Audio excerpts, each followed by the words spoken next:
नमस्कार मंडळी, माझ्या हातात आहे कबूतर. आता तुम्ही म्हणाल हे कुठल्या जातीचं कबूतर आहे, तर याच्याबद्दल थोडक्यात मी तुम्हाला माहिती देते.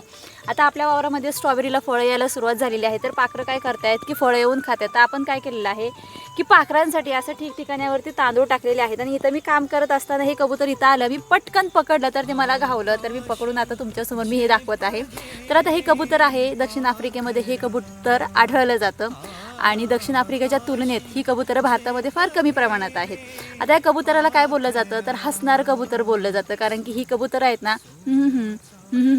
अशा प्रकारचा आवाज करतात. आणि ही कबुतरं खूप युनिक आहेत दिसायला. बघायला एकदम लहान प्रजातीचं हे कबूतर आहे. याची रचना बघा कशी आहे. याचा जो वरचा भाग आहे, पाठीचा भाग, तो अगदी शेपटापर्यंत तो एक तपकिरी कलरचा आहे. शेपूट जे आहे ते एकदम असं लांब लचक असतं.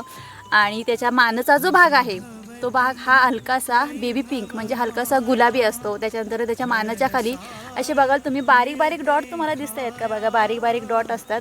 शिवाय त्याच्या पोटाचा जो भाग असतो हा भाग पांढरा असतो. आणि पाय जे असतात ते पाय हलकेसे बघाल तुम्ही कसे असे ब्लू आहेत. आणि खूप युनिक असं दिसत आहे. याला पकडलंय आणि अक्षरशः मला असं झालंय की याला मिठीत घेऊन बसावं, पण बिचारं स्वतःचा जीव वाचवण्यासाठी धडपडतंय, माझ्या हातातून सुटून जाण्याचा प्रयत्न करतंय. तर बाबू, तुला काहीही मी करणार नाहीये, तुला मी सोडून देणार आहे. कारण की जसा माझा जीव आहे तसाच तुझा जीव आहे. हो, ऐका येतंय तुला?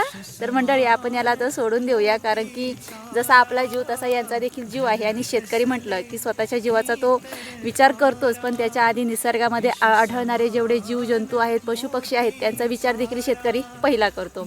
तर जा बाबा, उडून जा जा जा शोणा, उडा उडा उडा. नाही काय करत मी, उडा उडा उडा उडा, नाही काय करत, जा जा. Okay, bye.